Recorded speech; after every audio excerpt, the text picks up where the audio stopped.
parental strategies, right? Now, the way you establish your routine is definitely your choice.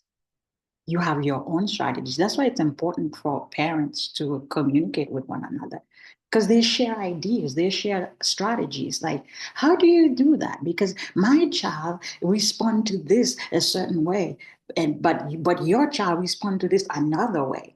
And for some reason, both works, or one may not even work, or you don't feel comfortable with a certain thing that you're doing and how the child is responding. So the parent may have a certain ritual on how they do that. Bedtime ritual. The bedtime ritual could be, okay, before you go to bed, you take a bath, and then after the bath, we read a story, and then after the story, you lay in bed, and so on and so forth. You stay there until you sleep. While you lay in bed, I put on some Christian music or what have you, and things like that. Or I lay next to you, and then I share family stories with you.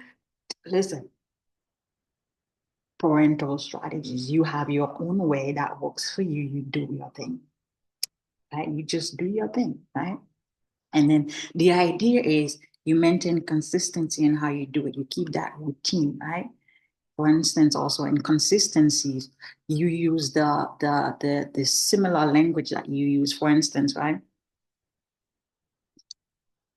Let's just say now we're shifting to setting up boundaries for older kids in as far as parental strategies.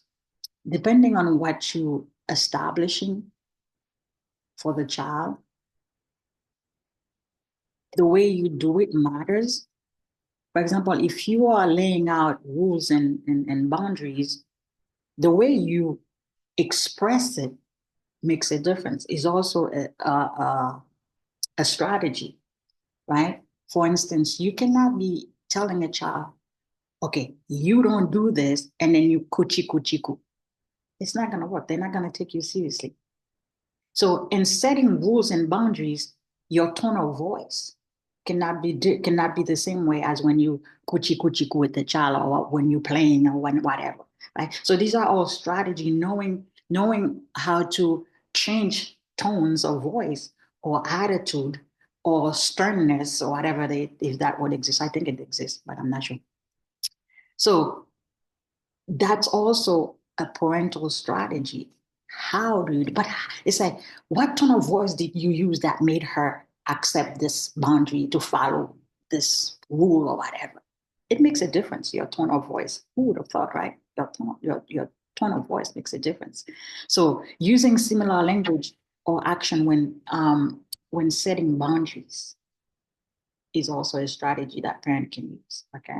Using bedtime rituals, making sure you keep it and you maintain consistency in how you do the things you do and how you speak and what have you. Okay.